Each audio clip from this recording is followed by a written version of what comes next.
bienvenue à tous. Je vous invite à venir prendre place. C'est avec joie que nous accueillons pour ce dimanche de rentrée, premier dimanche du mois de septembre.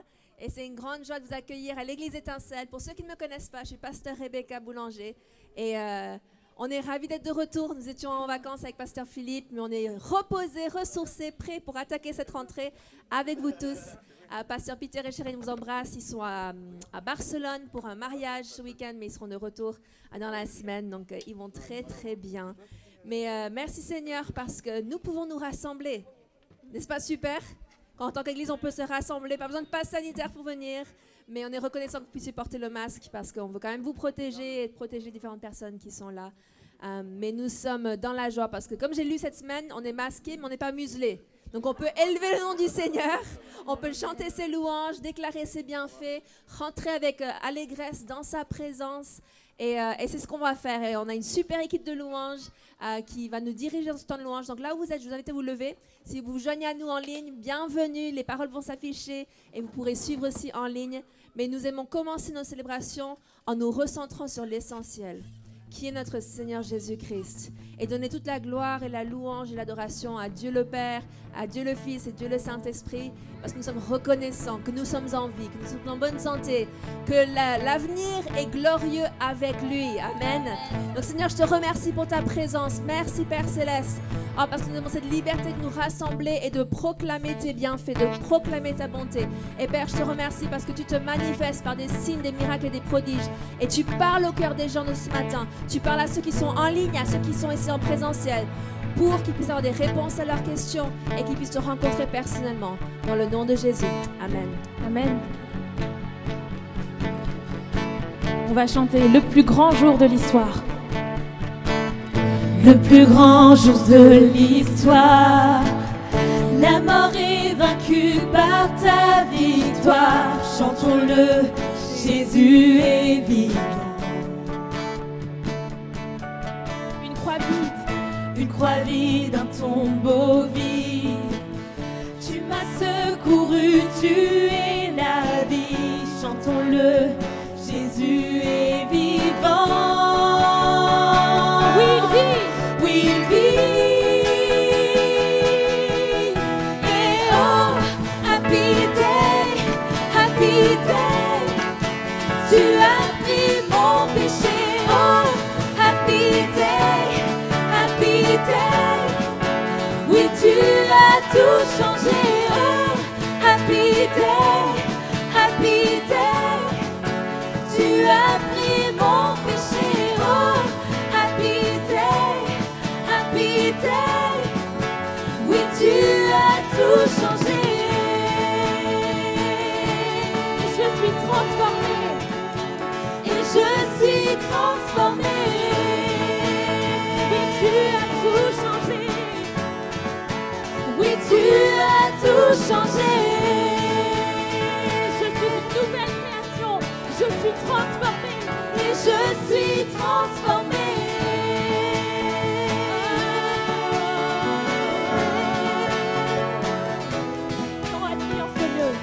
Quand Annie en ce lieu, libre enfin, Dieu croise tes yeux.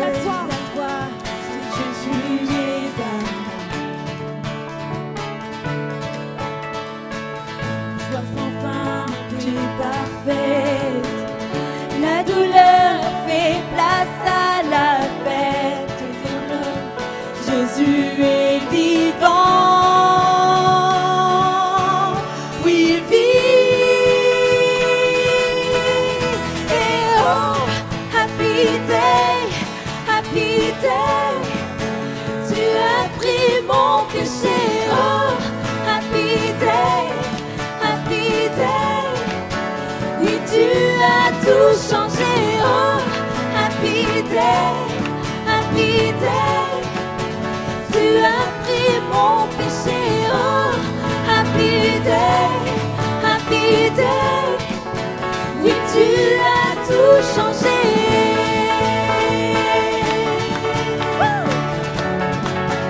Et je suis transformée.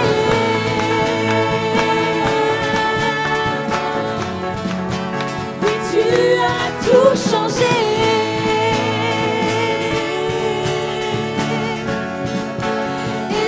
suis transformée.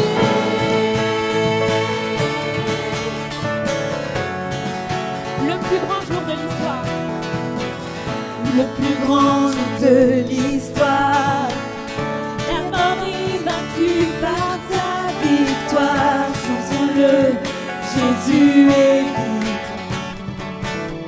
Une croix vide. Une croix vide, un tombeau vide. Tu m'as secouru, tu es la vie. Chantons-le, Jésus est vivant.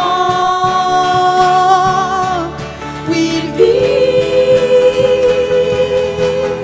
Et oh, happy day, happy day. Tu as pris mon péché. Oh, happy day, happy day.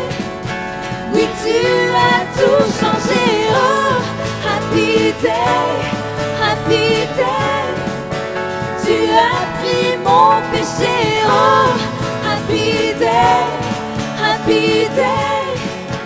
Oui, tu as tout changé.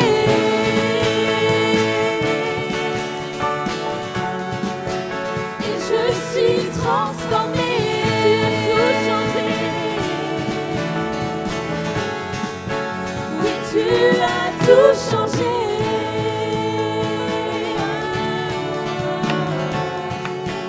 Et je suis transformée. Oui, tu as tout changé. Oui, tu as tout changé.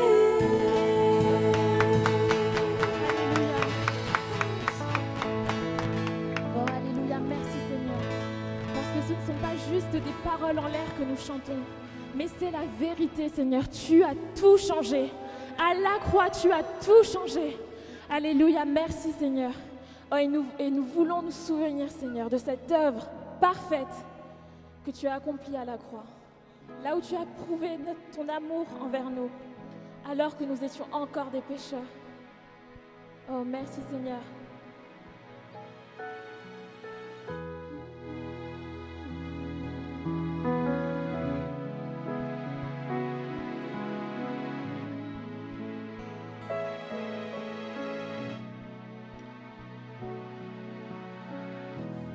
Seigneur, tu me cherches, tu me connais.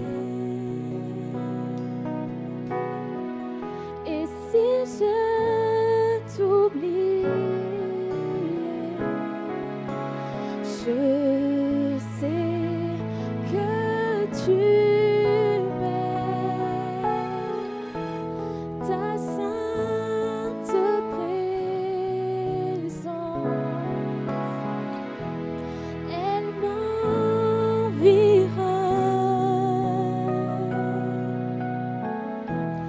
à chaque moment.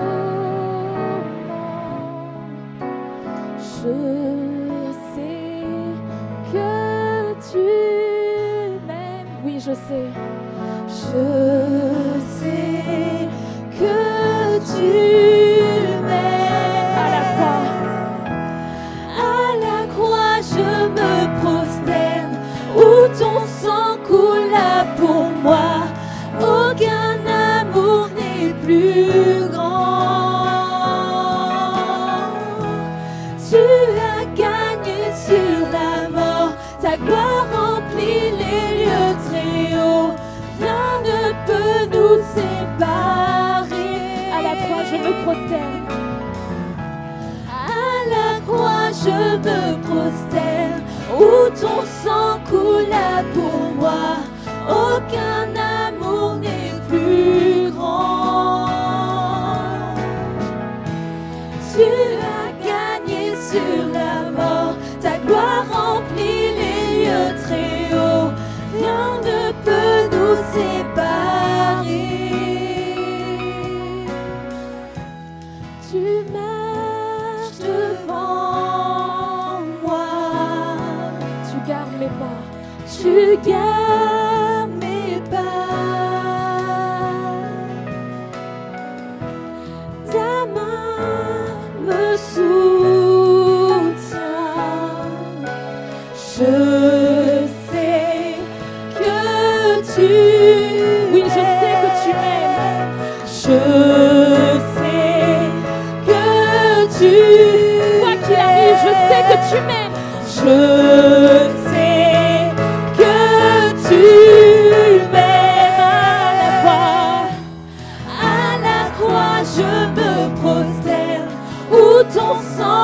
coula pour moi. Aucun amour n'est plus grand. Tu as gagné sur la mort. Tu as gagné sur la mort. Ta gloire remplit les lieux très hauts. Rien ne peut nous séparer. À la croix je me prosterne. À la croix je me prosterne. Où ton sang coula pour moi. Aucun amour n'est plus grand. Tu as gagné sur la mort. Ta gloire remplit les lieux très hauts. Rien ne peut nous séparer. Tu déchires le voile. Tu traces le chemin. Car tu as tout accompli. Tu déchires le voile. Tu déchires le voile. Tu traces le chemin. Car tu as tout accompli. On va le redire. Tu déchires le voile. Tu traces le chemin. Car tu as tout accompli. Tu déchires le voile. Tu déchires le voile. Tu traces le chemin. Car tu as tout accompli. Si tout s'effondrait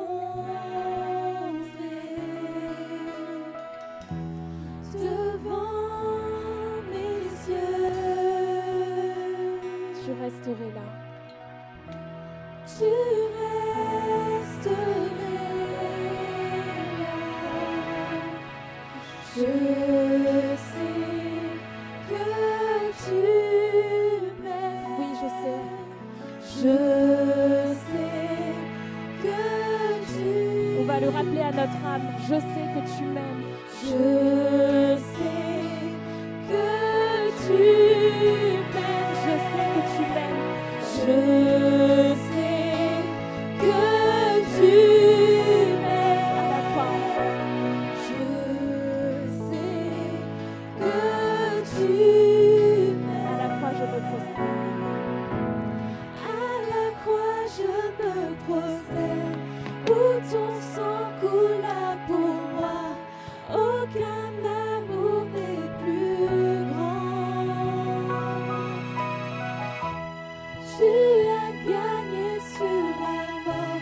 Ta gloire remplit les lieux très hauts. Rien ne peut nous séparer. À la croix, je me prosterne. À la croix, je me prosterne. Où ton sang coula pour moi. Aucun amour n'est plus grand. Tu as gagné sur la mort. Ta gloire remplit les lieux très hauts. Rien ne peut nous séparer. Une dernière fois, à la croix, je me prosterne. À la croix, je me prosterne. Où ton sang coula pour moi. Aucun amour n'est plus grand. Tu as gagné sur la mort. Ta gloire remplit les lieux très hauts. Rien ne peut nous séparer.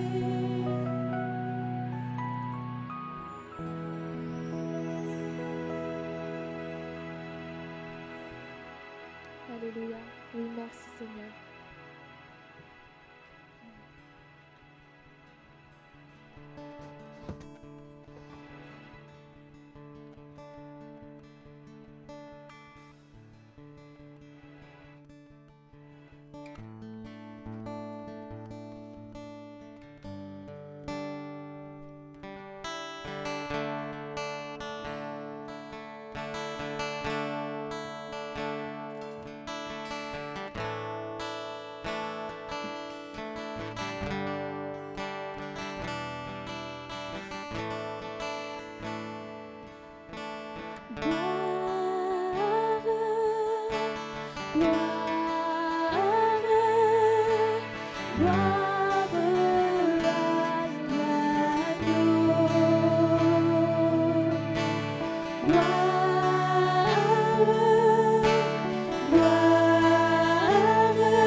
Tu es souverain dans nos vies, tu es souverain dans notre ville, dans notre nation, dans nos pays respectifs.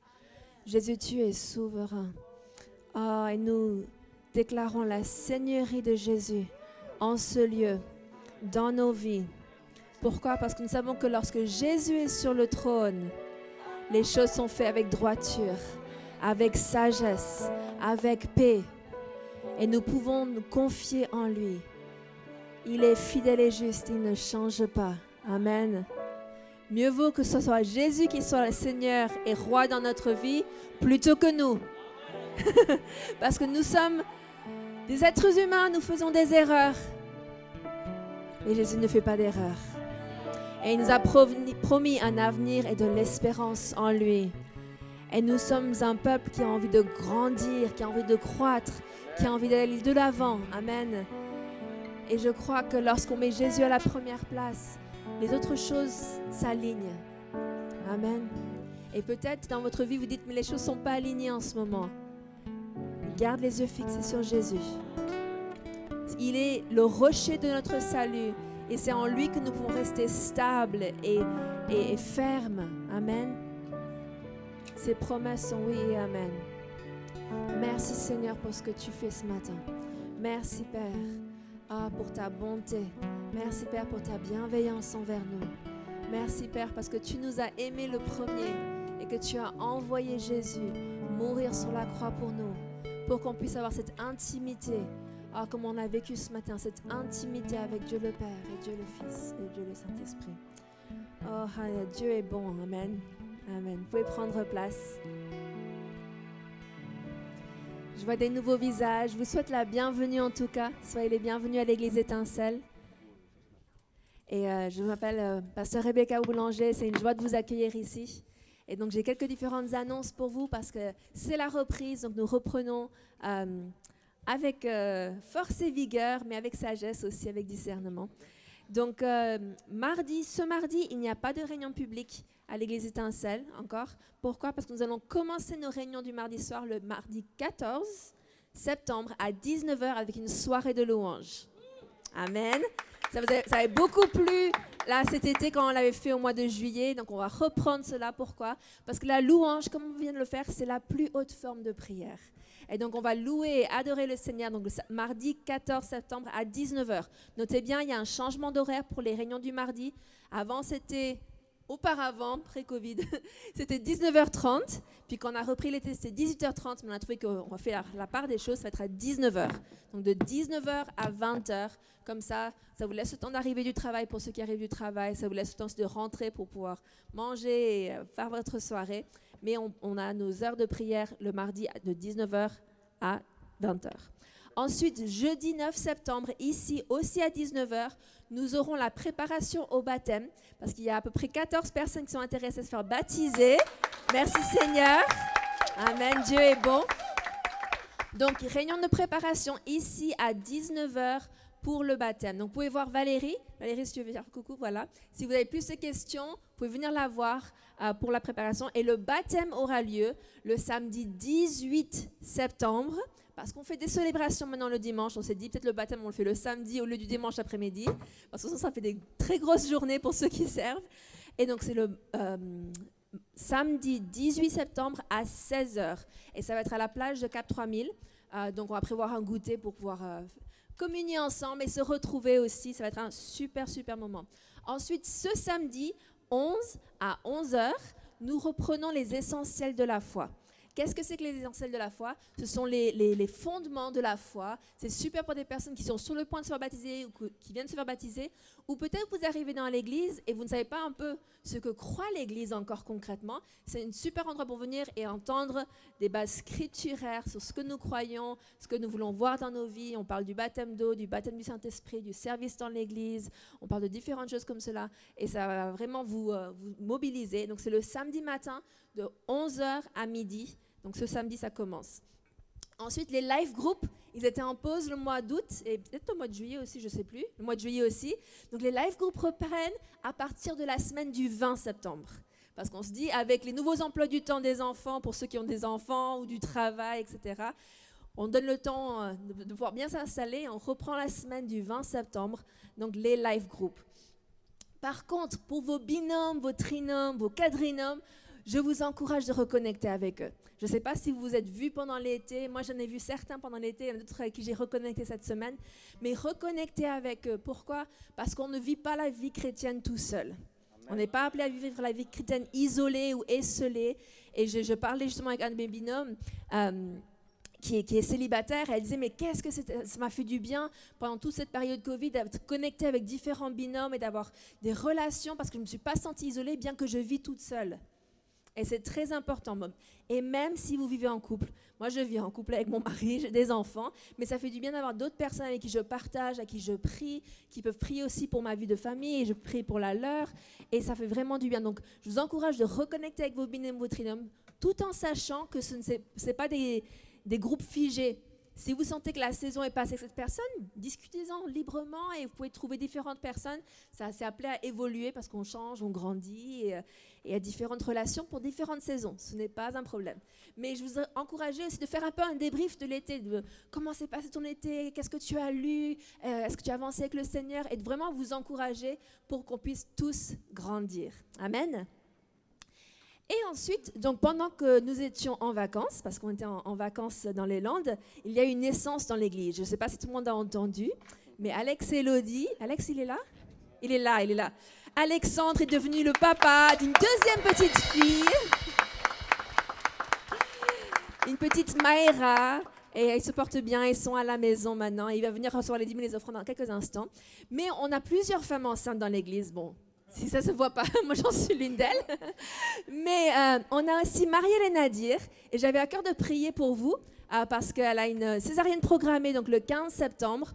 Donc je ne sais pas si elle sera là dimanche prochain. Donc venez, toute la famille avec Eden.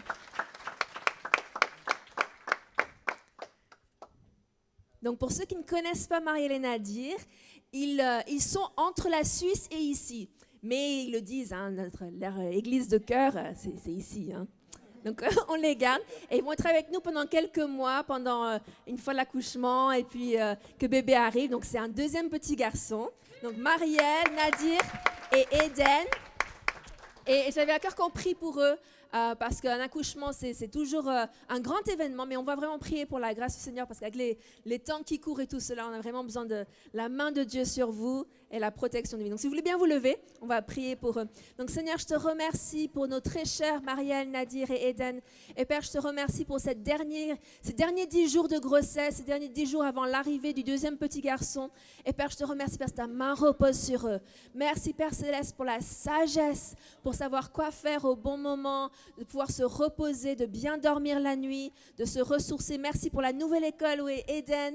Et Seigneur, je te remercie pour un accouchement vraiment dans la grâce et dans la paix et vraiment avec la main de Dieu qui accompagne le docteur. Seigneur, je te remercie parce que tu les entoures, tu les gardes, tu les protèges.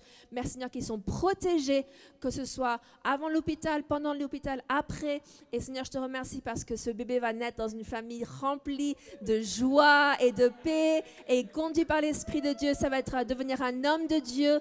Et je te remercie parce que les pas du juste sont ordonnés par la foi. Et nous croyons qu'ils sont vraiment au bon endroit, au bon moment pour cet accouchement. Et nous voulons les entourer par la prière. Merci Père pour ce que tu es en train de faire dans cette belle famille. Dans le nom de Jésus. Amen.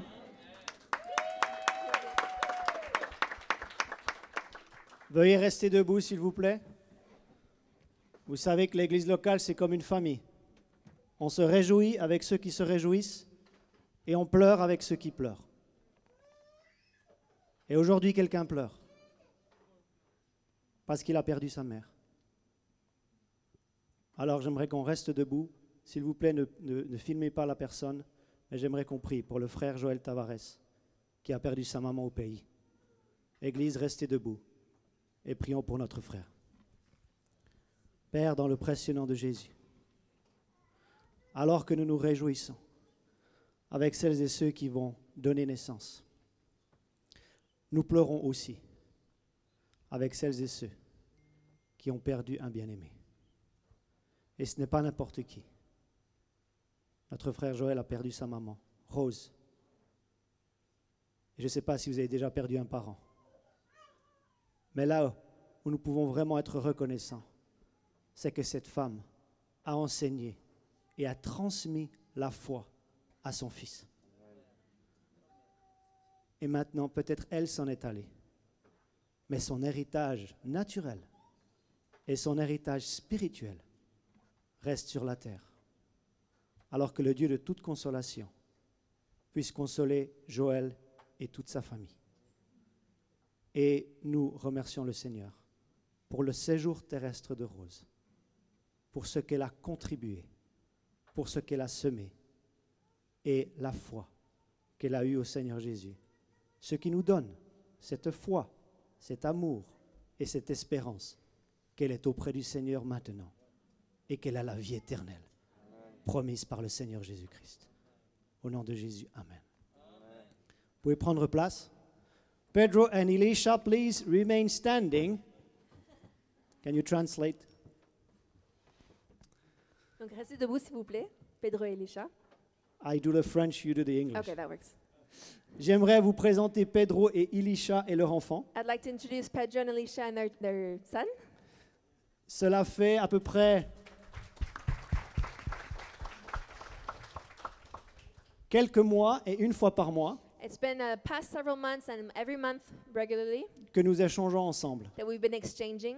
Ils habitent en Californie du Sud. They live in Southern California. Pedro est d'origine brésilienne. Pedro is Brazilian originally. Donc tous les lusophones, vous pourrez parler portugais avec Pedro. So all the people who speak Portuguese can speak Portuguese with Elisha Pedro. parle très bien anglais. Elisha speaks English very well. Et la raison pour laquelle ils sont ici, And the reason why they are here parce que le Seigneur leur a mis à cœur is because the Lord's placed upon their heart de servir le Seigneur en France. to serve the Lord in France. Donc s'il vous plaît, So please, vous n'allez pas ignorer ce couple et cette famille. don't ignore them this morning. Ceux qui parlent bien anglais, parlez-leur en anglais. People who speak English very well can go speak Ceux English qui with parlent them. portugais, parlez-leur en portugais. People who speak Portuguese can go speak Portuguese with them. Et ils ont aussi déjà suivi nos réunions pour apprendre le français. And they've been following our meetings online to learn French too. Est-ce qu'on peut les applaudir et Can we les applaud accueillir? them and thank them? Thank you. Welcome. Super. Donc nous allons recevoir les dîmes et les offrandes. J'invite Alexandre à venir recevoir, à nous exhorter à ce sujet-là. Nous avons deux enveloppes. Donc l'enveloppe Église étincelle pour les dîmes et les offrandes et l'enveloppe colorée qui est ministère étincelle pour tout ce qui est des dons, des aumônes, des missionnaires, des choses comme cela. Et donc vous pouvez les recevoir de la part de notre charmante équipe d'accueil. Et puis pour donner les dîmes et les offrandes, on garde le même protocole, on suit les flèches et on fait le tour comme cela. Voilà, Alexandre. Et merci Rebecca. Bonjour à tous. Merci pour tout à l'heure, ça fait chaud au cœur. Effectivement, ma fille est née et franchement, elle est trop jolie, je l'aime trop. Et pour ceux qui ne savent pas, c'est ma deuxième fille. Voilà. On espère pour un garçon, mais pas de suite. Hein. Ok.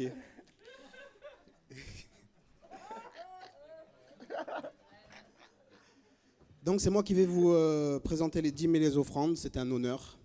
Pour ceux qui ne me connaissent pas, je suis aussi responsable des jeunes influenceurs. Nous sommes en septembre, nous entamons notre rentrée, c'est pour bientôt. Préparez-vous, ceux qui viennent d'arriver à l'église, qui ne connaissent pas encore les influenceurs, c'est le groupe de jeunes de 18 à 30 ans. Donc regardez-moi bien, venez me voir si vous voulez plus d'informations, on va reprendre. Notre premier texte aujourd'hui se trouve en Marc chapitre 3 au verset 24. Pour ceux qui veulent donner, qui peuvent donner, sachez que vous donnez à Étincelle, pardon. Je me rappelle encore de Victoire, Centre Chrétien. Nos anciens pasteurs sont là. Que de mémoire, que de bons souvenirs. Mais aujourd'hui, c'est Étincelle. Donc pour ceux qui libellent un chèque, c'est à l'ordre d'Étincelle. Vous pouvez donner en espèces, vous pouvez donner aussi par transfert bancaire, par PayPal sur le site. Vous avez les informations. Regardez bien, maintenant nous lisons. Marc 3, verset 24. Si un royaume est divisé contre lui-même, ce royaume ne peut subsister. Et si une maison est divisée contre elle-même, cette maison ne peut subsister. Lorsqu'on entend ce verset, il est vrai qu'il est dans un contexte qui n'a rien à voir avec les dîmes et les offrandes. Mais là où je veux attirer votre attention, c'est sur le fait qu'on parle d'un royaume qui est uni ou divisé contre lui-même. Et là, si le royaume est divisé contre lui-même, impossible qu'il tienne. Il ne peut pas subsister. C'est Jésus qui parle, c'est lui qui le dit, c'est la vérité. Mais pour nous, il est question de quoi? Il est question du royaume des cieux. Nous faisons partie du royaume des cieux. Nous ne pouvons pas être divisés les uns contre les autres. Et lorsqu'on pense royaume des cieux, nous pensons ensemble. Tous pour Dieu, mais aussi chacun les uns envers les autres. car nous sommes du même royaume. Et qu'est-ce qu'il en est? Il en est que nous sommes réunis dans une même salle, n'est-ce pas? Nous faisons partie du même royaume. Mais pensez-vous à la maison de Dieu? Pensez-vous aux confrères et aux sœurs qui sont de ce même royaume, qui ont des besoins, tout comme vous? Et si vous avez, allez-vous les ignorer? Non. Et d'ailleurs, nous voyons que dans les Écritures, en Actes des Apôtres, nous sommes, chapitre 2, verset 44, nous lisons. Tous ceux qui croyaient, est-ce que vous faites partie de ceux qui croient? Ok, là on parle des chrétiens primitifs. Tous ceux qui croyaient étaient dans le même lieu et ils avaient tout en commun. Ils vendaient leurs propriétés et leurs biens et ils en partageaient le produit entre tous selon les besoins de chacun. Nos frères en Christ savaient qu'ils avaient tout en commun. Ils pensaient les uns aux autres.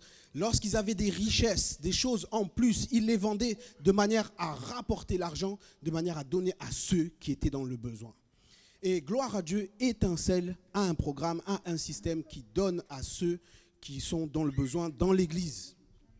Pour cela, tournez-vous vers Nathalie, elle a dit un beau amen. Lève la main, ok. Si vous avez besoin de renseignements, elle peut vous renseigner là-dessus. Mais pour nous, pour l'heure, il est question de penser à Dieu, mais aussi à penser à son prochain. Lorsque vous venez et que vous donnez à la maison de Dieu, il y a des personnes sages qui seront redistribuées à ceux qui sont dans le besoin. C'est comme ça qu'est le royaume de Dieu. Il ne pense pas qu'à soi-même, il pense aussi aux frères et sœurs en Christ qui sont dans le besoin. Donc pensez à Dieu, mais pensez aussi à votre prochain, car il fait partie du même royaume que vous. Donc donnez avec amour, donnez avec paix, selon ce que vous avez résolu dans votre cœur. Et Christ, qui est le modèle, exemple suprême de l'amour, vous le rendra. Soyez bénis. Je vous bénis aussi dans le nom de Jésus. Que votre semence, que ce que vous allez donner, puisse non seulement servir à ceux qui en ont besoin, mais aussi, Dieu dit qu'il donnera à celui qu'il donne. Donc recevez aussi et soyez bénis au nom de Jésus. Amen. Amen.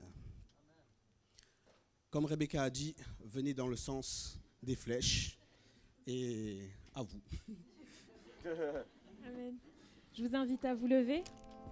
On va prendre ce chant ensemble. Exaltons le Seigneur.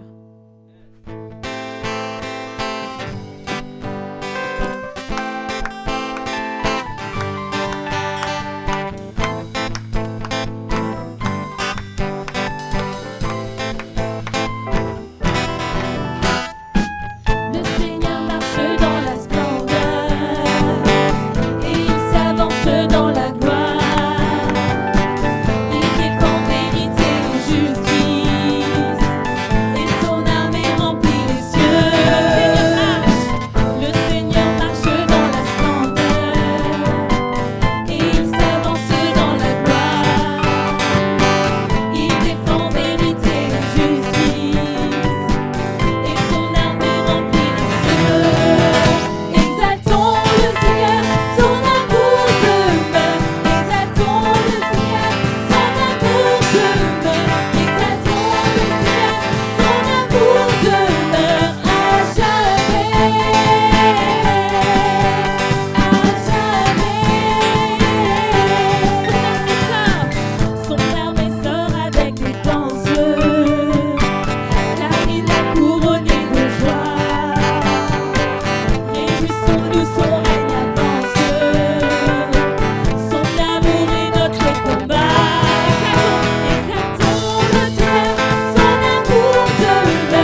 Attends.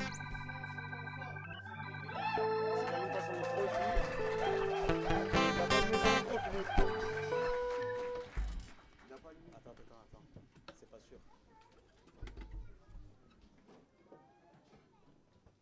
Elle va vérifier. C'est allumé. Pas de signal. Bah, normalement, c'est celui-là. Hein. Normalement, j'ai pas de signal, Nico. Regarde la tour, c'est allumé.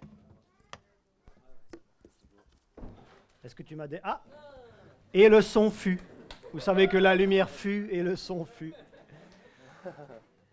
Pour être totalement complet au niveau des annonces, aujourd'hui c'est l'anniversaire de Bruno Ballet et c'est aussi l'anniversaire de son père. Donc si vous connaissez Bruno, c'est le frère de Dominique, hein, envoyez-lui un petit message, ça lui fera plaisir. Et ça me fait rappeler que mon père et mon grand-père avaient la même date de naissance. Aujourd'hui, tous les deux sont dans l'éternité, mais ils étaient tous les deux du 21 avril. Donc, comme quoi, on peut avoir son père et son grand-père de la même date. Vous allez bien? Alors, pour ma part, je suis reposé. Je suis allé chez le coiffeur et chez le dentiste. D'autres questions? Donc, je suis prêt. Je suis prêt pour la rentrée. Et le chirurgien dentiste, c'est une dame, elle m'a dit... Parfait, vous n'avez pas de carie, donc c'est tout bon, je peux commencer ma nouvelle saison en bonne et due forme. Et, j'ai oublié, je suis parti en vacances, je suis allé chez le coiffeur, chez le dentiste et j'ai mis ma chemise africaine. Donc ça veut dire qu'on va parler de choses sérieuses ce matin. Je vous encourage à ouvrir votre Bible ou à regarder les écrans en Ephésiens chapitre 4, versets 11 à 16. Et si j'ai sorti la chemise africaine, c'est parce qu'on commence une nouvelle série. Nouvelle série ce matin qui va nous animer au mois de septembre. Et elle commence en Ephésiens chapitre 4, verset 11. Si vous nous regardez et vous ne me connaissez pas, je suis Philippe Boulanger, comme ça se prononce, et le pasteur principal de l'Assemblée. Ephésiens 4, 11, il est écrit « Il a donné les uns comme apôtres, les autres comme prophètes, les autres comme évangélistes, les autres comme pasteurs et docteurs, pour le perfectionnement des saints, en vue de l'œuvre du ministère et de l'édification du corps de Christ, jusqu'à ce que nous soyons combien? Tous. Jusqu'à ce que nous soyons combien? Tous. Parvenus à l'unité de la foi, comme l'a dit le frère Alexandre tout à l'heure, et de la connaissance du Fils de Dieu, à l'état d'homme fait. Tout le monde dit homme fait. À la mesure de la stature parfaite de Christ, afin que nous ne soyons plus des enfants flottants et emportés à tout vent de doctrine par la tromperie des hommes, par leur ruse dans les moyens de séduction, mais que professant la vérité dans la charité ou dans l'amour, nous croissions. Tout le monde dit croissions. À tous égards, en celui qui est le chef Christ. Qui est d'accord pour dire que le chef de l'Église, c'est Christ? Bon, pour l'instant, on est tous d'accord. C'est de lui et grâce à tous les liens de son assistance que tout le corps... Combien? Tout le corps, bien coordonné et formant un solide assemblage, tire son accroissement selon la force qui convient à chacune de ses parties. Donc ne croyez pas que vous ne servez à rien dans l'Église, on a besoin de chacune des parties. Et s'édifie lui-même dans la charité ou dans l'amour. Vous êtes prêts pour la nouvelle série? Cette série de la rentrée? 3, 2, 1, c'est parti. Je crois pour croître. Je crois du verbe croire et croître, c'est-à-dire grandir. Je crois pour croître, ou on pourrait dire je crois pour grandir. Laissez-moi vous poser quelques questions parce que vous savez que j'aime poser des questions parce que Jésus aimait poser des questions. Jésus, qui dites-vous que je suis? Il a posé des questions. Donc, laissez-moi vous poser quelques questions. Dans cette assemblée, qui croit pour faire du surplace? Est-ce que vous croyez pour rester la même personne ou rester au même endroit dans votre vie? Qui croit pour dévier ou dériver? Non, pas beaucoup de personnes, c'est une bonne nouvelle jusqu'à présent. Maintenant, qui croit pour faire demi-tour? Vous avez cheminé un moment à la suite de Jésus et maintenant vous êtes en train de faire demi-tour. Qui croit pour faire demi-tour? Maintenant, qui croit pour rester dans le désert? Je sais, ça fait 18 mois qu'on est dans le désert, mais ils étaient dans le désert 40 ans, donc prenez courage, ça va passer. Ça va passer, d'accord? Donc, en ce qui me concerne, je ne crois pas pour faire du surplace, je ne crois pas pour dévier ou dériver, je ne crois pas pour décroître, je ne crois pas pour faire demi-tour, je ne crois pas pour rester dans le désert. En ce qui me concerne, je crois pour croître. Et vous? Est-ce que vous croyez pour croître? Alors aujourd'hui, on va voir pourquoi grandir dans le Seigneur, pourquoi grandir spirituellement. On commence toujours avec le pourquoi avant d'arriver au quoi. La semaine prochaine, je vais vous expliquer ce que l'Église a mis en place pour vous aider à grandir et à croître dans la foi. Et ensuite, dans 15 jours, nous allons voir comment vous pouvez personnellement... Ah ben oui, pas seulement compter sur l'Église, il faut aussi vouloir grandir à la maison. Il faut aussi vouloir grandir dans sa vie personnelle et dans sa vie privée. J'en reviens, ou j'en arrive maintenant, à la première grande idée de cette nouvelle série « Je crois pour croître » qui dit ceci. Croître spirituellement n'est pas une option, mais une absolue nécessité. Mettez l'emphase sur absolue nécessité dans le contexte actuel que la Bible appelle les derniers jours. J'aimerais vous dire que nous sommes dans les derniers jours depuis Actes chapitre 2, mais nous sommes dans les derniers des derniers jours. Ce n'est pas la fin du monde, c'est la fin d'un âge, c'est la fin de l'ère de l'Église, c'est la fin de la dispensation de la grâce. Et dans le contexte que la Bible appelle les derniers jours, on ne peut pas rester un bébé spirituel. On ne peut pas rester un enfant spirituel. Il va falloir atteindre la stature d'hommes et de femmes faits, matures, adultes en Christ. Et je vais vous expliquer pourquoi. Donc, croître ou grandir spirituellement, ce n'est pas une option. Ne dites pas c'est pour toi mon voisin et ce n'est pas pour moi. Non, c'est pour tous les bien-aimés du Seigneur. Mais c'est une nécessité absolue, une absolue nécessité dans le contexte dans lequel nous sommes aujourd'hui. Qui pense que le contexte est compliqué? Le contexte est compliqué, mais nous avons des solutions dans la parole de Dieu. Dans le texte que je vous ai lu en introduction, nous voyons la description d'un enfant spirituel. Éphésiens 4, verset 14. Philippe, aide-moi à comprendre ce qu'est un enfant spirituel. Et indépendamment de l'âge, vous pouvez avoir 50 ans et être un enfant spirituel. Vous pouvez avoir 20 ans et être mature dans la foi. C'est indépendant de l'âge. Éphésiens 4, 14, dans la version Bible du Semeur. De cette manière, nous allons voir de quelle manière tout à l'heure, nous ne serons plus. Ah, ça veut dire que c'est un passage obligé de la foi, mais on ne devrait pas y rester indéfiniment. Nous ne serons plus de petits enfants, ballottés comme des barques par les vagues et emportés çà et là par le vent de toutes sortes d'enseignements, à la merci d'hommes habiles à entraîner les autres dans l'erreur. Donc, je vous définis un enfant spirituel à l'aide de ce verset. Un enfant spirituel est ballotté. Il est comme une barque quand il y a des vagues. Il est une fois à gauche, il est une fois à droite, il est une fois en haut, il est une fois en bas. Il est une fois 100% à l'église, tout d'un coup on ne le voit plus pendant 6 mois. C'est quelqu'un d'inconstant. C'est quelqu'un qui est ballotté. C'est quelqu'un qui croit fermement un jour et l'autre jour il ne sait même plus en quoi il croit. C'est un enfant spirituel ballotté par les vagues telle une barque. Un enfant spirituel, en plus d'être ballotté, il est emporté. Il est emporté par tout vent de doctrine. Il est emporté par tout nouvel enseignement du moment. Vous savez quoi? Si vous ne voulez pas être emporté, il faut être enraciné ici. Peu importe le nouvel enseignement du moment, s'il n'est pas ici, jetez cet enseignement à la poubelle. Soyez enracinés et fondés dans la saine doctrine. Et là, vous allez rester fermement enracinés et fondés. Arrêtez d'écouter n'importe qui et n'importe quoi. Lisez votre Bible, méditez votre Bible, écoutez la Bible, méditez la Bible. On a besoin d'être enracinés et fondés dans les doctrines fondamentales du Nouveau Testament. Et en plus d'être ballotté et emporté, un enfant spirituel, il est entraîné par les autres dans l'erreur.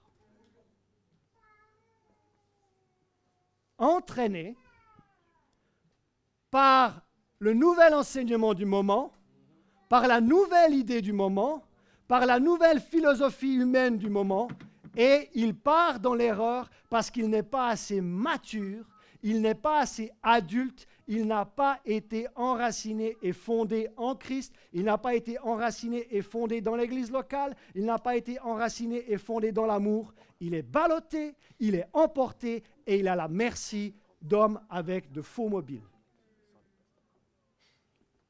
Maintenant, à quoi ressemble un adulte spirituel? Et nous voyons la définition d'un adulte spirituel. J'aimerais vous dire que nous avons tous commencé bébés. On a tous commencé à la nouvelle naissance. Vous pouvez avoir 75 ans et vous venez de vous convertir. J'aimerais vous dire, vous êtes un nouveau-né spirituel. Donc, peu importe notre âge, quand nous naissons de nouveau, nous commençons bébés spirituels, mais nous ne devons pas le rester. Parce qu'un enfant spirituel, on voit à quoi il ressemble.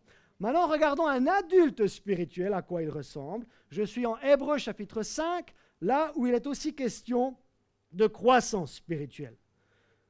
Verset 13 de Hébreux 5. Or, celui qui en est au lait est inexpérimenté dans la parole de justice. Celui qui en est au lait, il ne sait pas beaucoup de choses sur ce que dit la Bible. Il ne sait pas beaucoup de choses sur ce que dit la parole écrite de Dieu. Car il est un petit enfant. Mais la nourriture solide est pour les adultes. Tout le monde dit adulte. Ouais, aujourd'hui, on a un nouveau mot dans la langue française, c'est l'adolescence. Des adultes qui sont encore adolescents et on a des Tanguy partout. Ce sont des adolescents qui ne veulent pas devenir adultes. Des adolescents. Et je peux vous dire qu'il y a beaucoup d'adolescents spirituels aussi. Des gens qui ne veulent pas devenir adultes dans la foi. Et regardez l'avantage de devenir un adulte dans la foi. Et pour les adultes, pour ceux qui ont raison de leur expérience. Donc un adulte dans la foi, ce sont des personnes expérimentées dans la foi, ont le jugement exercé à discerner ce qui est bien et ce qui est mal. Donc regardez ici, d'un côté on a l'enfant spirituel qui est ballotté, on a l'enfant spirituel qui est emporté, et on a l'enfant spirituel qui est à la merci de gens qui veulent les emporter dans l'erreur. De l'autre, on a l'adulte spirituel qui a un jugement exercé, qui a une expérience dans le Seigneur. Et regardez ceci, il sait discerner ce qui est bien de ce qui est mal. Ah, je peux vous dire qu'au XXIe siècle, avec tout ce qu'on entend partout, il va falloir un discernement sérieux dans le corps de Christ pour ne pas se faire balloter, pour ne pas se faire emporter et ne pas se faire égarer. Qui dit amen à ça? Ce n'est pas le moment d'être induit dans l'erreur, c'est le moment de rester dans la vérité parce que la vérité nous rendra libres. Tout le monde dit libre. Maintenant, vous en êtes où, vous, dans votre croissance spirituelle? Où en êtes-vous? Vous êtes au stade de nouveau-né, vous venez de faire confiance au Seigneur Jésus-Christ. Vous êtes au stade de bébé, vous êtes au stade d'enfant, vous êtes au stade de l'homme charnel, où vous voulez, et c'est là que j'aimerais vous faire comprendre, vous devriez avoir l'intention et prendre une décision de qualité de vouloir devenir un adulte spirituel. Un adulte dans la foi. Si mes filles, à 20 ans, agissent toujours comme à 6 ans et à 4 ans, à mon avis, il y a un problème. Donc si après des décennies dans la foi, on agit toujours comme si on venait d'arriver dans la foi, il y a un problème. Ça veut dire que la personne n'a jamais mûri, n'est jamais devenue mature dans la foi, et ça, ce n'est pas bon dans le contexte dans lequel nous sommes. La deuxième question, en plus de vous demander où en êtes-vous dans votre croissance spirituelle, c'est pourquoi, avant le quoi, le pourquoi. Pourquoi avons-nous tant besoin de devenir des hommes et des femmes faits ou adultes dans la foi, dans le contexte spirituel actuel? Vous voulez la réponse? Parce que Jésus-Christ a annoncé et a prophétisé un temps de séduction avant son retour. On a dit que l'homme fait, l'homme adulte, celui qui est mature en Christ, il sait discerner ce qui est bien de ce qui est mal, mais l'enfant ne peut pas. Et Jésus nous annonce avant son retour un contexte de séduction. Donc celui ou celle qui n'aura pas atteint la maturité risque d'être vulnérable. Mais celui qui sera mature sera discerner ce qui est bien et ce qui est mal. Regardons ce que Jésus-Christ a annoncé avant son avènement, avant son retour, avant sa venue. Matthieu 24, versets 4 et 5. Jésus leur répondit, les disciples lui ont posé la question, quel sera le signe de ton retour ou de ta venue ou de ton avènement? Jésus leur répondit, Matthieu 24, 4 et 5, prenez garde, Église étincelle, ce n'est pas moi qui le dis, c'est le Seigneur. Prenez garde, Église étincelle, que personne, j'ai bien dit personne, ne vous séduise. Car plusieurs viendront sous mon nom, disant c'est moi qui suis le Christ, et ils séduiront. J'aurais voulu vous dire peu de gens, mais Jésus n'a pas dit peu de gens, il a dit beaucoup de gens. Ah, on aime Jésus en tant que Sauveur et Seigneur, mais quand il prophétise des choses pas si faciles que ça, il faut aussi concevoir ça comme la vérité et prendre en considération ce qu'il a sérieusement dit. Donc s'il y a un contexte de séduction avant son avènement, et l'homme spirituel est capable de discerner ce qui est bien de ce qui est mal, et l'enfant sera ballotté, emporté, et à la merci d'hommes qui vont les emporter dans l'erreur, il va falloir sérieusement être spirituel. Donc, quelle place allez-vous donner à votre vie spirituelle en cette rentrée 2021? Est-ce que vous allez venir à Pâques et à Noël à l'église et pas le reste du temps? Est-ce que vous allez seulement écouter la parole prêchée ou vous allez aussi la lire à la maison? Est-ce que vous allez de temps en temps venir à la réunion de prière ou alors vous allez prier à la maison et venir prier en église avec les bien-aimés? Il faut que votre vie spirituelle devienne une priorité. Sérieusement. Je suis en train de vous alerter. Sérieusement, il faut considérer sa vie spirituelle pas comme un hobby, pas comme un divertissement, mais comme une priorité absolue dans ta vie, parce qu'il y a un contexte de séduction qui est là. Maintenant, l'apôtre Paul, il a dit quoi, lui? Il a dit exactement la même chose. 2 Thessaloniciens 2, je vais vous citer Jésus, Paul et Pierre, et les trois sont d'accord. Donc si... Ah, je n'ai pas dit Jacques, parce que si Jacques l'avait dit, ça aurait été encore plus simple. 2 Thessaloniciens 2, qu'est-ce que nous annonce l'apôtre Paul? Avant la venue du Seigneur Jésus-Christ. Qui croit que Jésus revient ici? Ah, il va revenir, hein? On ne sait pas exactement quand. Il y a des signes, on n'a pas de date, mais il y a des signes. Au sujet de la venue de notre Seigneur Jésus-Christ et de notre rassemblement auprès de lui, nous vous le demandons, frères, ne vous laissez pas si facilement ébranler. Ça veut dire que ça va être facile d'être ébranlé avant le retour du Seigneur. Ça va être facile non seulement d'être ébranlé, mais ça va être facile d'être troublé par une révélation, la nouvelle révélation du moment qui n'est pas du tout scripturaire, le nouveau message à la mode qui n'est pas du tout biblique. Faites attention à ce que vous écoutez. Ou une lettre, si ce n'est pas une lettre des apôtres, les mettez-la de côté. Hein. Ou une lettre qu'on nous attribuerait et qui prétendrait que le jour du Seigneur serait déjà là. Donc Paul nous dit, avant la venue du Seigneur Jésus-Christ, il va falloir faire attention, ne pas se laisser facilement ébranler, ne pas se laisser facilement troubler. Et il le dit encore de cette façon. Souvenez-vous que Jésus il a dit que personne ne vous séduise. Regardez ce que Paul a dit, que personne ne vous égare. Que personne ne vous égare d'aucune façon. Et vous devriez même contrôler dans votre propre Bible ce que votre propre pasteur est en train de dire. Enfin, je ne suis pas infaillible, hein. Je peux dire des bêtises, pas très souvent, mais ça arrive. Mais vous devriez avoir, comme j'en vois certains, la Bible sur les genoux, en train de contrôler si ce qui est annoncé au pupitre est correct. Soyez de bons Béréens qui avaient des sentiments plus nobles que ceux des Thessaloniques, parce que ces Juifs-là contrôlaient, ils examinaient chaque jour ce qui leur était dit dans leur Bible. Et ça va être capital, parce que la séduction va atteindre le pupitre. Je ne vais pas vous donner le verset aujourd'hui, mais la séduction, l'apostasie sera telle dans la société que ça va affecter l'Église, et c'est déjà en train d'affecter certains pupitres. Maintenant, l'apôtre Pierre, qu'est-ce que lui a dit? Jésus nous a dit que personne ne vous séduise. Paul a dit que personne ne vous égare d'aucune façon, et le contexte, c'est avant le retour du Seigneur, avant la venue du Seigneur. J'aimerais vous dire que le tout premier signe que Jésus a donné concernant la question « Quand sera ton avènement ?» Quel est le signe? Le tout premier signe, c'est que personne ne vous séduise. Après, il a donné d'autres signes, mais le premier signe, c'est que personne ne vous séduise. Paul a dit que personne ne vous égare. Maintenant, on va voir ce que Pierre il a dit.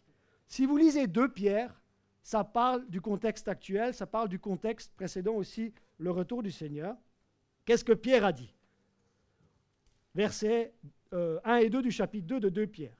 Autrefois, vous voyez que ce n'est pas nouveau d'avoir un petit peu des enseignements bizarres. Autrefois, il y a eu des prophètes de mensonges parmi le peuple d'Israël.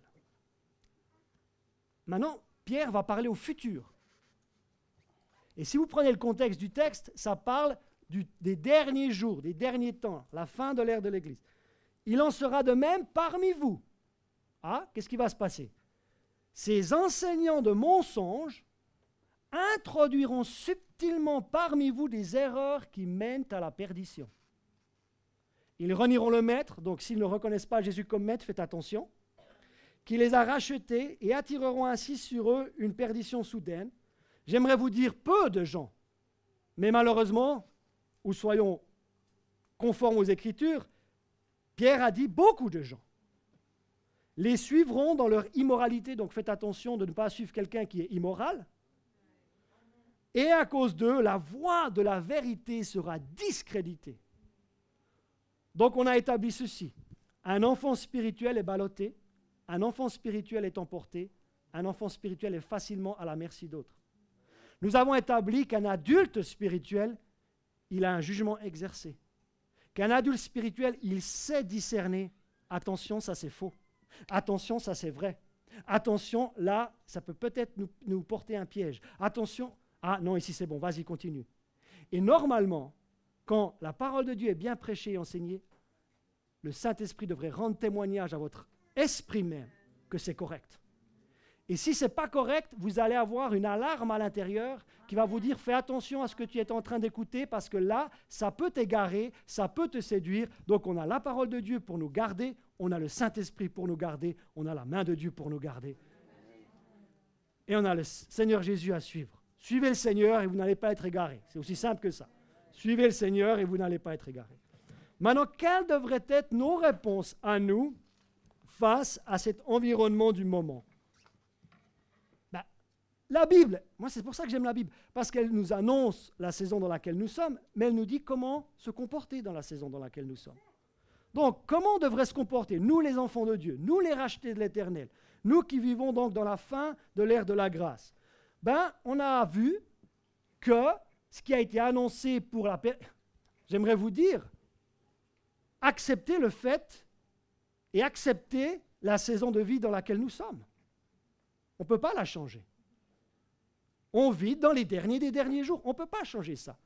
Mais on peut savoir comment se comporter dans les derniers des derniers jours et on peut savoir comment devenir stable dans un monde instable. C'est ça le but, c'est de savoir comment devenir stable dans un monde instable et comment on se comporte. On a vu que la voie de la vérité sera discréditée et il y a un signe que je ne vous ai pas donné mais que Jésus a donné, c'est que l'amour du plus grand nombre se refroidira. Exemple, toi tu es pro-vax, toi tu es anti-vax, et des familles sont en train de se déchirer. L'amour du plus grand nombre se refroidira et la vérité sera discréditée.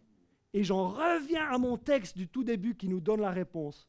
Comment nous, les enfants de Dieu, devrions nous comporter quand la vérité sera discréditée et quand l'amour du plus grand nombre se refroidira? Quelque chose me dit qu'on devrait marcher dans l'amour.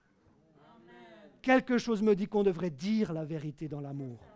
Et le texte dans Ephésiens chapitre 4 nous dit, au verset 15, c'est quoi la réponse face à la vérité qui sera discréditée? C'est de ne pas mentir et c'est de dire la vérité. C'est quoi la réponse face à un monde qui se refroidira et les gens seront les uns contre les autres? C'est de marcher dans l'amour.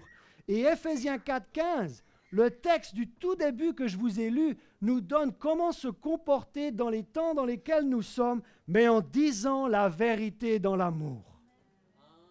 Vous savez que vous pouvez blesser quelqu'un en disant la vérité? Mais si vous dites la vérité dans l'amour, des fois j'en perds mon français, si vous dites la vérité dans l'amour, là vous serez quelqu'un de bien positionné dans l'époque dans laquelle nous sommes. Dites la vérité, ne mentez pas. Vous avez de la chance, parce qu'on n'a plus les attestations. Parce que certains, vous n'avez pas coché la bonne case. Vous n'avez pas coché la bonne case. Mais en disant la vérité dans l'amour, regardez ce qui se passe. On part de croire pour croître. quand on dit la vérité dans l'amour, quand on marche dans l'amour, quand on refuse l'offense, quand on pardonne, nous grandirons à tout point de vue. Ah, qu'est-ce que nous ferons? Nous grandirons à tout point de vue vers celui qui est la tête, Christ.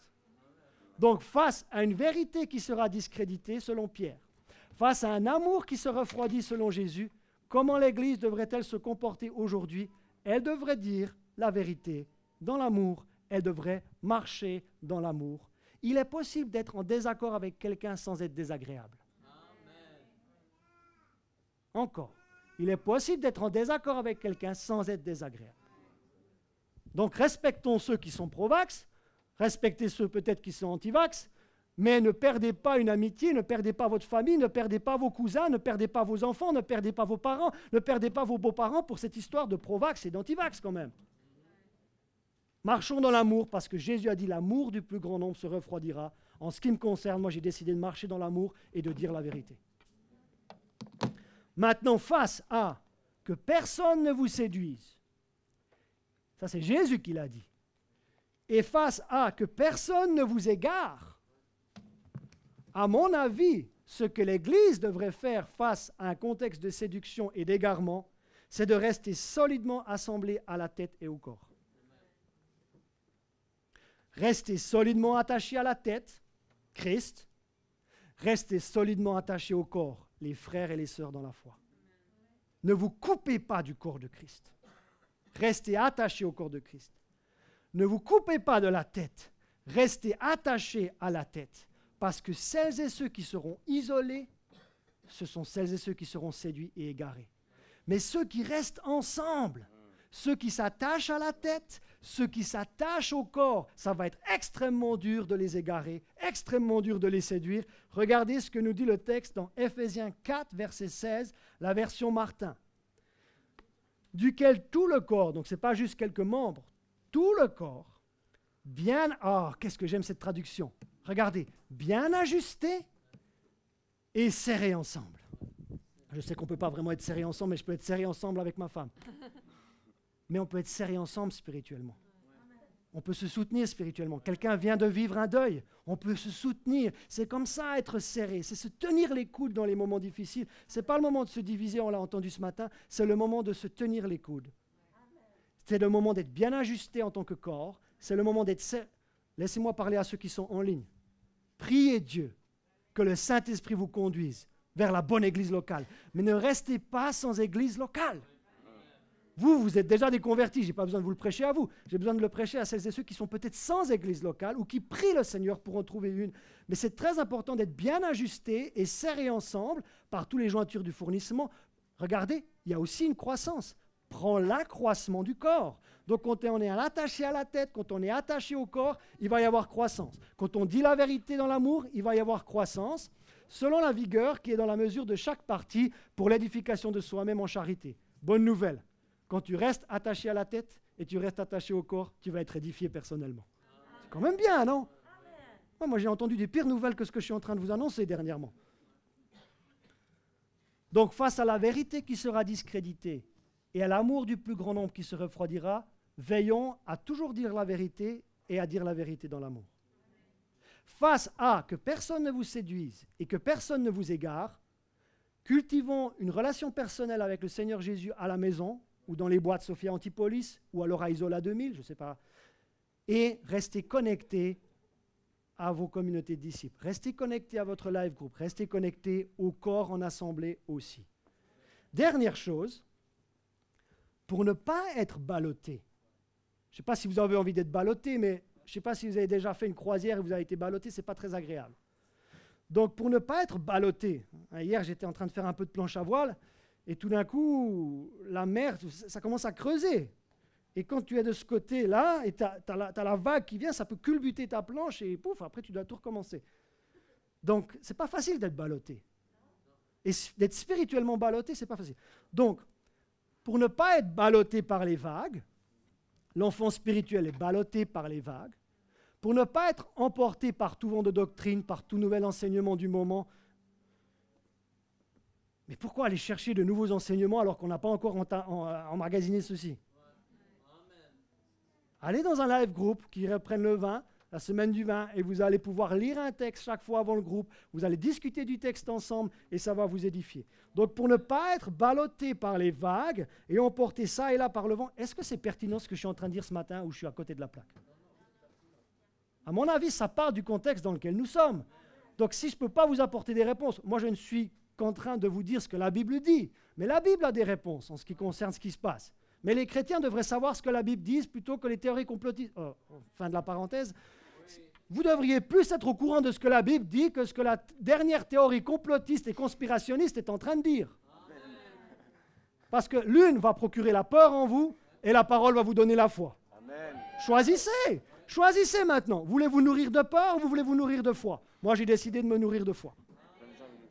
Maintenant, pour ne pas être ballotté par les vagues et ne pas être emporté par le vent, je vais terminer là, nous avons besoin d'être perfectionnés par les 5 dons du ministère.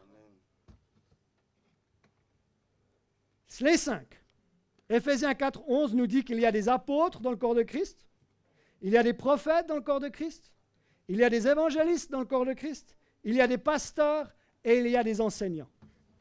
Est-ce qu'il n'y a que des pasteurs? Non. Est-ce qu'il n'y a que des enseignants? Non. J'aimerais vous dire que fin octobre, on va en discuter et on va présenter ça la semaine prochaine, il y a une équipe de Marseille qui va venir et nous allons faire de l'évangélisation ensemble. Fin novembre, on va réinviter Greg et Katia Reyes pour un nouveau séminaire prophétique. Pourquoi? Parce que nous avons besoin d'être perfectionnés dans le prophétique, nous avons besoin d'être perfectionnés dans l'évangélisation, nous avons besoin d'être perfectionnés dans le pastoral, dans l'apostolique, et j'en ai oublié un, dans l'enseignement, dans la saine doctrine.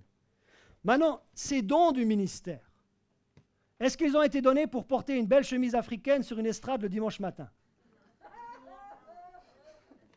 Non mais complimentez ma chemise quand même. Elle vient du Ghana, hein, et la porte est en train de souvenir pour la République démocratique du Congo et la Côte d'Ivoire pour moi l'année prochaine. Donc où sont mes Congolais et où sont mes Ivoiriens pour dire « Oui, oui, pasteur, on est avec toi, on est avec toi. » Ah, il y a les Ivoiriens qui se manifestent, merci. Pourquoi ou pour qui ces dons, pour qui l'apôtre, le prophète, l'évangéliste, le pasteur et l'enseignant, pourquoi ces dons ont-ils été donnés par Christ à l'Église? Ben, ils ont été donnés pour que les bien-aimés, verset 12, il a fait don de ces hommes pour que ceux qui appartiennent à Dieu, vous appartenez à Dieu, vous? Pour que ceux qui appartiennent à Dieu soient rendus aptes à accomplir leur service en vue de la construction du corps de Christ. Donc il a fait des dons. On a vu quels étaient ces dons. Pour qui a-t-il donné ces dons?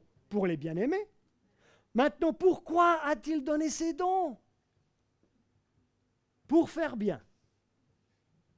Non. Verset 13 de la Bible du Semeur. Ainsi nous parviendrons tous ensemble. Tout le monde dit tous ensemble. À l'unité dans la foi et dans la connaissance du Fils de Dieu. Écoutez la suite. À l'état d'adulte. Ah, le pasteur, il est censé nous aider à atteindre l'âge adulte. Ah, l'enseignant, il est là pour nous aider à atteindre l'âge adulte.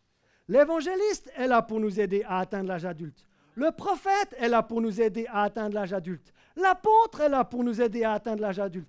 J'aimerais vous dire, si vous vous coupez d'un pasteur, si vous vous coupez d'un enseignant, si vous vous coupez d'un prophète, si vous vous coupez d'un apôtre, si vous vous coupez d'un évangéliste, vous êtes en train de vous couper des moyens que Dieu a donnés à son Église pour atteindre la maturité. Donc face à une vérité qui sera discréditée et un amour qui se refroidira, soyons engagés à dire la vérité dans l'amour et à marcher dans l'amour. Nous allons prendre la Sainte Seine mardi, dans 10 jours, après l'heure de louange. Ensuite, nous avons dit que pour ne pas être égarés et que pour ne pas être séduits, nous avons besoin de faire quoi? Nous avons besoin d'être fermement attachés à la tête et d'être fermement attachés au corps.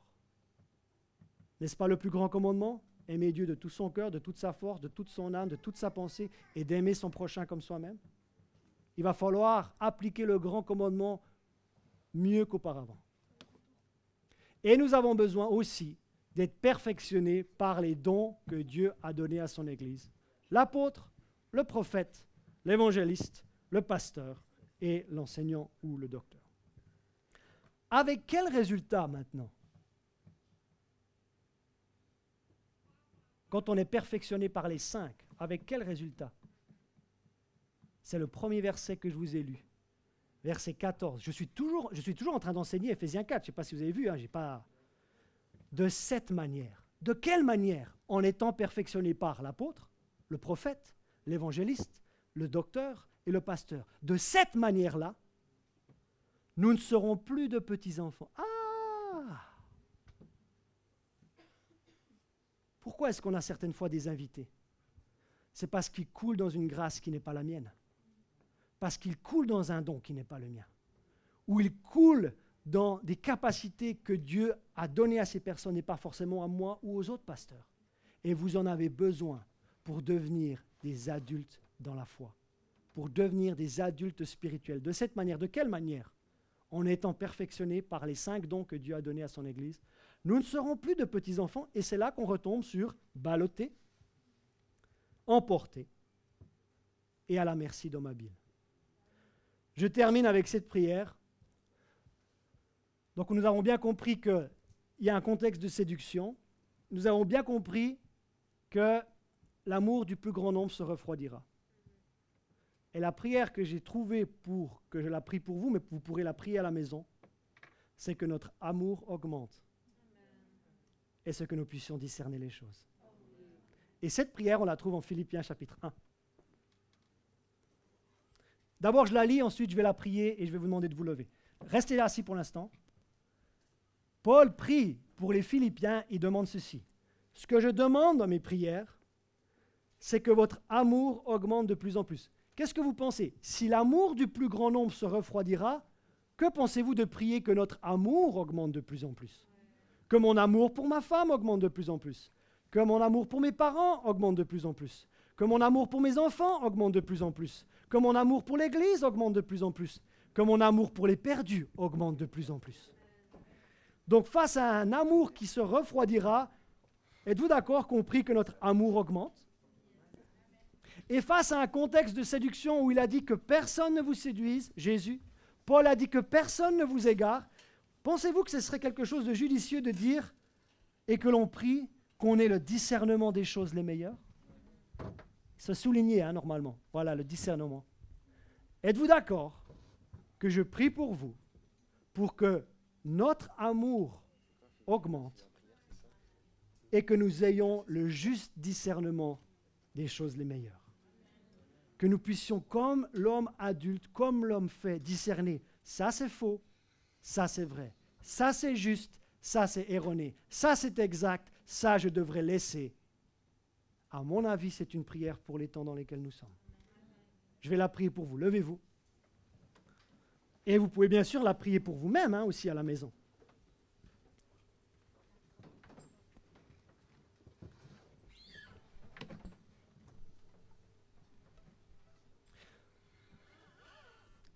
Levez vos mains, parce qu'on en a tous besoin de cette prière. Ne me dites pas, je n'ai pas besoin de cette prière. On en a tous besoin. Père de gloire, d'amour et de vérité, ce que je demande dans mes prières pour l'Église étincelle, pour les personnes ici présentes et les personnes en distanciel, l'essence de ma prière, et je vais les personnaliser pour nous, c'est que notre amour augmente de plus en plus. Le Seigneur Jésus a dit, l'amour du plus grand nombre se refroidira. Nous ne voulons pas faire partie de ce groupe-là. Je prie donc, dans mes prières maintenant, pour les bien-aimés de l'Église, je prie, et ce que je demande dans mes prières, c'est que notre amour augmente de plus en plus, non seulement en connaissance, mais en pleine intelligence. Et le deuxième élément de ma prière, ce que je demande ce matin pour les bien-aimés, c'est que non seulement notre amour augmente de plus en plus les uns pour les autres, mais ce que je prie aussi, c'est que nous ayons le discernement, ça vient fort, que nous ayons le discernement des choses les meilleures. Que le Saint-Esprit vous dise quoi garder et ce qu'il faut rejeter. Que vous ayez le discernement des choses les meilleures. Et la Bible nous dit d'aspirer aux dons spirituels. On peut discerner par maturité, mais on peut aussi discerner par le don. Et je prie que le don spirituel de discerner les esprits se manifeste maintenant dans l'assemblée, dans le nom de Jésus. Le discernement des esprits, c'est un don spirituel qui vous permet de voir dans le monde spirituel des choses qui sont de Dieu ou des choses qui ne sont pas forcément de Dieu. Donc on a besoin d'avoir la maturité pour discerner, avoir un jugement exercé, mais il existe aussi un don spirituel qui nous permet de discerner ce qui se passe aujourd'hui dans le monde.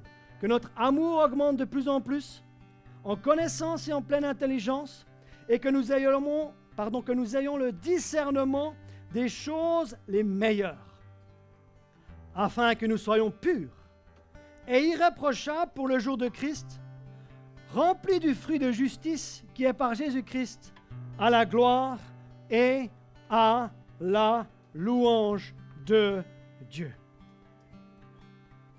Qui avait besoin de cette prière ce matin? Je vous donne une petite astuce. Priez cette prière une fois par jour jusqu'à dimanche prochain. Priez pour vous-même que mon amour augmente. Priez pour vous-même que je puisse discerner les choses les meilleures.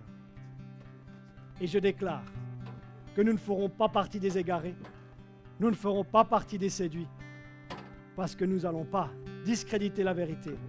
Et notre amour ne se refroidira jamais, parce que nous aimons Dieu et nous nous aimons les uns les autres. Est-ce qu'on peut chanter pour terminer?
mes joies, bien avant mes doutes, mes joies et mes douleurs.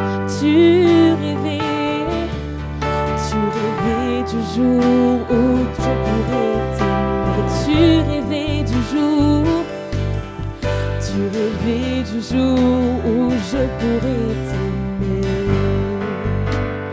Abba Père, je suis à toi. Abba Père, je suis à toi. Abba Père, je suis à toi. Abba Père, je suis à toi. Abba Père, je suis émerveillée. Abba Père, je suis émerveillée, saisi par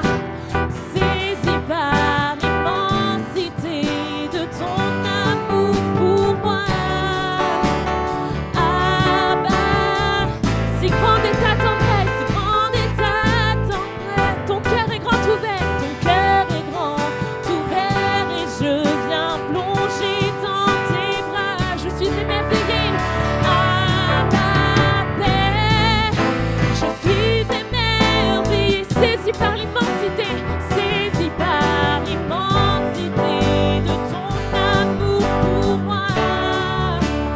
Abba Père, si grande est ta tendresse.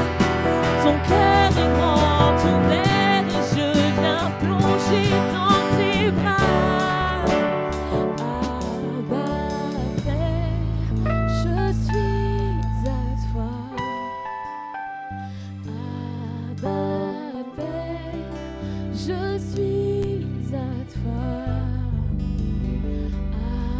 Abba Père, je suis à toi. Abba Père, je suis à toi.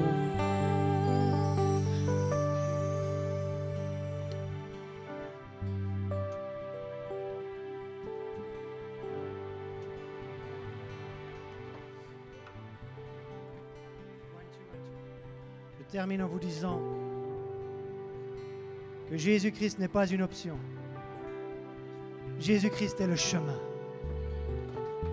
Et j'aimerais donner l'occasion à celles et ceux qui veulent suivre ce chemin. Il est le chemin, la vérité et la vie. Et placer leur confiance en lui pour la toute première fois. J'aimerais vous lire Jean chapitre 3, verset 17 ou 18. Celui qui croit en lui n'est point jugé, mais celui qui ne croit pas est déjà jugé, parce qu'il n'a pas cru au nom du Fils unique de Dieu. Donc ma question, est-ce que vous préférez être jugé ou vous préférez être sauvé du jugement parce que Jésus-Christ a été jugé à votre place? Qui veut être sauvé du jugement ici? Alors prions ensemble s'il vous plaît, confessons de notre bouche, croyons avec notre cœur. Et celles et ceux qui vont le faire pour la première fois, on aimerait vous offrir une Bible. Il y a une belle Bible bleue qui vous attend à l'accueil pour vous aider à découvrir ce que la parole de Dieu dit. Prions ensemble, s'il vous plaît. Surtout celles et ceux qui veulent se confier en Jésus-Christ pour la toute première fois. Et toute l'assemblée, on va le faire. Est-ce que vous êtes prêts? Jésus-Christ, tu n'es pas une option. Tu es le chemin. Tu es la vérité et tu es la vie. Nul ne vient au Père que par toi. Alors aujourd'hui, je te confesse comme mon Sauveur, comme mon Seigneur. Et je crois dans mon cœur que Dieu t'a ressuscité d'entre les morts et que tu es ressuscité pour prouver mon innocence devant Dieu. Mes péchés sont pardonnés parce que je te demande pardon. Je reçois alors l'Esprit Saint après la purification de mes péchés. Et je reçois la vie éternelle et la réconciliation avec Dieu pour toujours. Dans le nom de Jésus. Amen. Amen. Maintenant, vous ne faites pas les timides. Ceux qui ont confessé le Seigneur Jésus-Christ pour la toute première fois, allez chercher votre Bible. Elle est gratuite, d'accord? Elle vous est offerte par l'Église. Et ensuite, on va pouvoir vous prodiguer quelques conseils. Wendy fait coucou. Regardez, il y a cette merveilleuse femme qui vous attend et elle va vous offrir un petit kit. Donc merci d'être venu ce matin pour ce dimanche de retrouvailles, de rentrée. Nous sommes dans la joie. Excusez-nous, il y a un petit souci technique, ça a sauté au niveau des ordi et tout ça. Mais le royaume de Dieu avance. Amen. Et je voulais aussi saluer la présence de John et Laura Madan. C'est des missionnaires de l'Église. Nous avons différents missionnaires que nous soutenons. Et ils sont là exceptionnellement parce qu'ils voyagent beaucoup les week-ends. Ils sont directeurs d'école biblique Réma. Et donc il y a différents campus qui vont ouvrir à Nantes, à Paris, en Suisse, à Marseille. Donc il se passe beaucoup de choses. Et donc pour ceux qui ne savent pas, ce sont aussi mes parents. Des fois il y a des gens qui arrivent, ils ne savent pas qui c'est. Mais c'est mes parents, les pasteurs fondateurs de l'Église. Et souvent, ils nous aident en gardant nos filles. Donc, merci Seigneur parce que Dieu appelle des familles entières. Amen. Et si vous êtes les premiers dans votre famille, dites, je suis peut-être le premier, mais je ne suis pas le seul. Je suis le premier, je suis la première. Et toute ma famille sera sauvée. Amen. Soyez bénis. Nous vous souhaitons un excellent dimanche et à dimanche prochain.